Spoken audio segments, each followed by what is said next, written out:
Hey, what's up guys, it's C-Stacks, and welcome back to another Deck Tech video. Today we're talking to the new People's Champion, Robby Stewart. Damn right. Bird has been dethroned. I heard him today. He tried calling himself the comeback kid. I was like, what the hell? Get out of here. He can't call himself the People's Champ anymore, so he's got to be something. He can't. That's true. Alright, so today we're taking a look at another For Fox's Sake deck list from the Quarantine Cup. If anybody is still unaware, the For Fox's Sake format is an alternate format where you can mix photographic and illustrated cards, but you can only play cards from Fox properties. So that includes the Alien battles, the Predator battles, the Buffy battles, and the X-Files battles. So no Marvel cards. So it's a smaller card pool, but you're mixing cards that you wouldn't normally get to mix. So it's a whole new bag. It's a really interesting format. So that's what we're doing. That's what we did for rounds 3 and 4 of the Quarantine Cup that we're doing right now. And Robby here played the same Buffy list both rounds, and he went 2-0 with this Buffy deck for the For Fox's Sake format. So we're going to run this down real quick, and then we'll let Robby kind of explain it and his approach to the format. So it's Buffy main character. The supporting characters are 4 Frohickey, 4 Langley, 4 Cordelia, 3 Call, 4 Kane, 4 Byers, 3 Faith, 3 Spike, 3 Angel, 3 Willow. Plot twists are 4 Slayage, 4 Dissolution Spell, 4 Life on the Hellmouth. The locations are 4 Library, 4 Green, 3 Blue, and 2 Red. And then you also have the Key Pile, which consists of 4 copies of Dawn. Real quick, let's go ahead and read Buffy, and then we'll have you explain the deck to us. So at level 1, she's a 2/4, 6 health Scooby. She's got Slayer, so when she is melee attacking and wounds an evil supporting character, you may remove it from the game. And then she has She Alone Will Stand Against the Darkness, build green, put 3+1 counters on Buffy, other characters on your side can't attack this turn. And then her level up is If the Apocalypse Comes, Beat Me. Level up 7, when a character on your side is attacked, Buffy gains an XP. If each attacker is evil, she gains another XP. And then at level 2, and this card has so many words on it. Yeah. She's a 6/6/6. With Slayer still. She has She Alone Will Stand Against the Darkness again still. That's the green power. And then she has She Saves the World a lot. Main, blue-red. Buffy can slay evil main characters this turn. At the end of the turn, KO her. So why don't you go ahead and tell us about why you played Buffy and kind of what your approach to the format was. I think Buffy's kind of slept on. So when we really had the chance to play Fox, I was like, oh, heck yeah, Buffy. I really like her. You know, she has an alternate win condition against particular decks, or like a Valkyrie win condition against certain decks. And she can get beefy, and she can literally slay half of characters. So when I approached the format, I was like, okay, there can be a couple options. I could easily see a lot of Predator, if not main characters, at least supporting characters, which I think proved to be relatively true. So the just initial approach was, I also knew that there wasn't a ton of counter removal. There's a few ones, Disillusion Spells, Net Launcher, a couple things to daze, but nothing that was like, well, here's a hardcore removal on the crackback, and I'm going to get you next turn. And so I was like, make her big and go in there. And if I can help support by whittling down with the lone gunman their hand, drawing cards, and just out-advantaging them, and just run away with Buffy. And that was kind of the approach I took, just to start it off. I think there's definitely a little bit more room to obviously improve. Like I've always said, hindsight's 20/20, but that was the approach. And so I was like, yeah, I'm going to use the lone gunmen are great to support, and I thought it had a cute interaction with Cordelia, to where every time you power up a lone gunman, your Cordelia just gets gigantic. So you're just going in early with Buffy, Cordelia, and your lone gunman, not only just picking apart their hand or you drawing cards and putting out counters.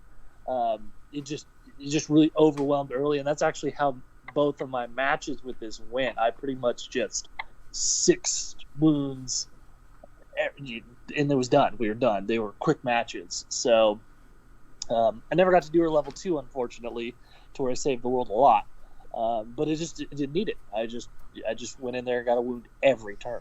So yeah, this was one of a couple decks I saw that were playing this little lone gunman plus Cordelia package, which I think is kind of a cool thing. Yeah, I like that a lot. One thing I wanted to ask you about is there's no the Chosen One plot twist in here? Is there a reason behind that?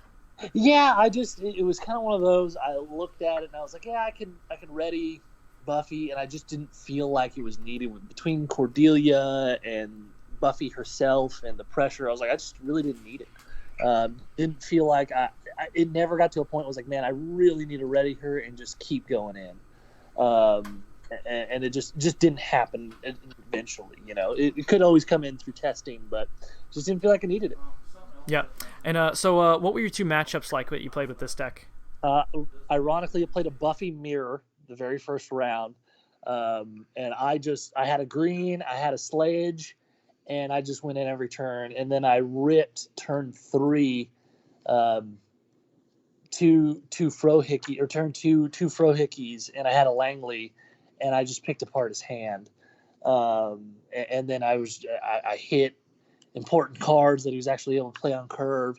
He was playing a little bit more Predators with I believe Combi Stick, but he just wasn't able to stick. The ones he did, I slayed, and I just got a wound every turn between Cordelia and the gunman, and he just never even wounded me. He just drew a worse hand, a higher curve, whereas I wanted to keep it a little bit lower curved, and that's what kind of let me get in there a little bit faster.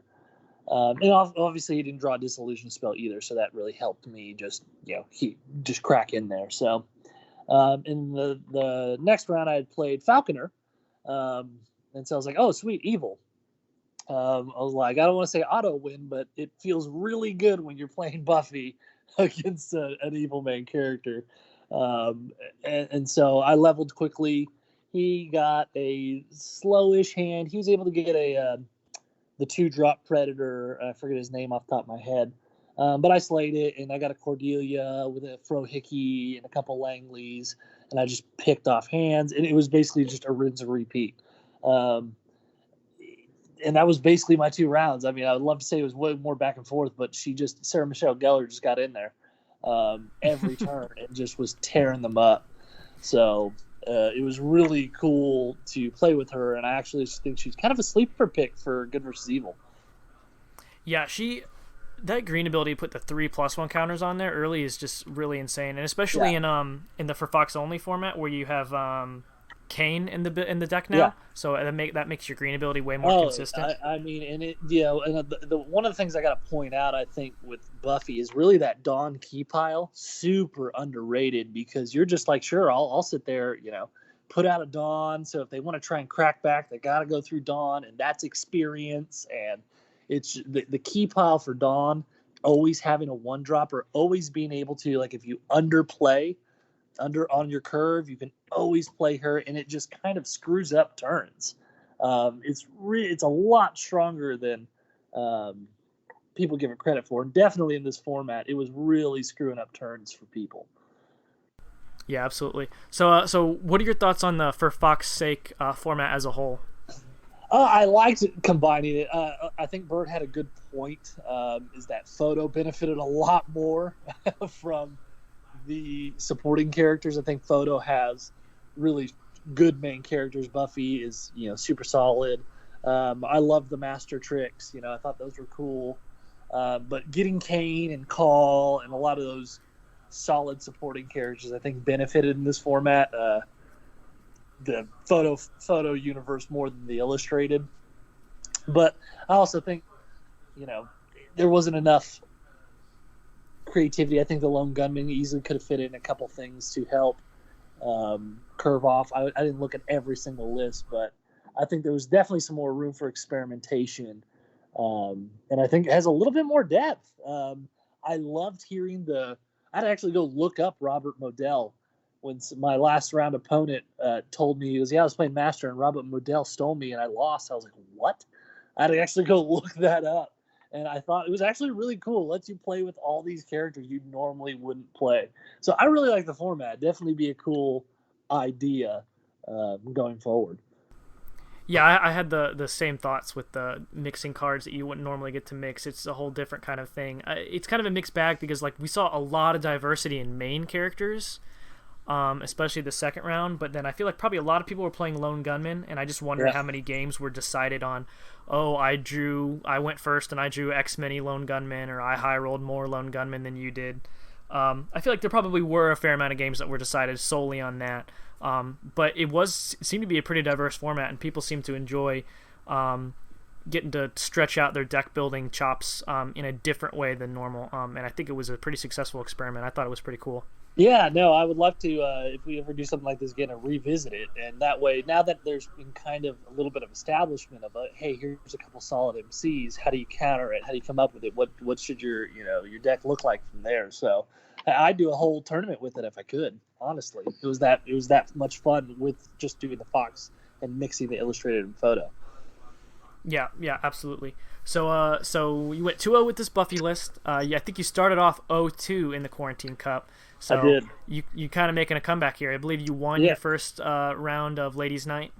Yes, I did. I sure did. I feel bad for Rick because I keep stealing his titles, but I'm the comeback kid as well now, I guess.